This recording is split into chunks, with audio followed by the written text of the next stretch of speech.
Sorry about that. I'm supposed to be paying attention to my duties as a driver.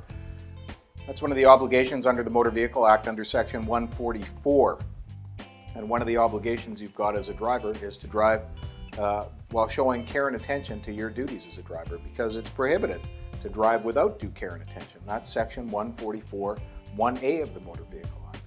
It's also prohibited that you drive without reasonable consideration for others. You've got to show reasonable consideration for others, not drive like a jerk. That's Section 144, 1B of the Motor Vehicle Act. What constitutes driving without due care and attention, or driving without reasonable consideration for others? Well, driving without reasonable consideration, you can imagine, if you're not letting somebody in zip traffic when it's safe and appropriate to do so, that may be driving without reasonable consideration for others. If you're just driving like a jerk, that might be driving without reasonable consideration for others.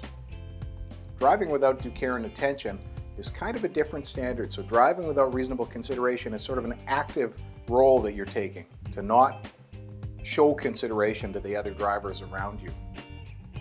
Driving without due care and attention, on the other hand, is really not focusing on your duties as a driver to pay attention to the road as you're driving. So if you're eating popcorn like I was and really just paying attention to your music and not paying attention to the road, you may be driving without due care and attention. So the standard is very low. Adjusting your stereo knob, for example, eating can be driving without due care and attention. But the requirements of proof are fairly high. So if you go to court, they still have to prove beyond a reasonable doubt that you were driving without due care and attention, and beyond a reasonable doubt that you were driving without reasonable consideration for others. That's a pretty high standard, and it's up to the Crown to prove it.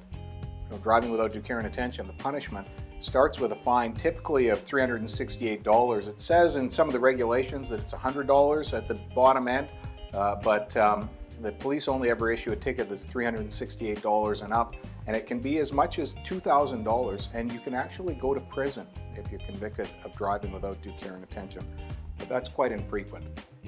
If you're convicted of that offense, the court has the option of prohibiting you from driving, and that's not unusual.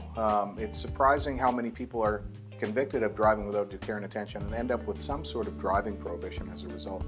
And the reason for that is it's considered a high-risk offense. It comes with 6 demerits if you're convicted.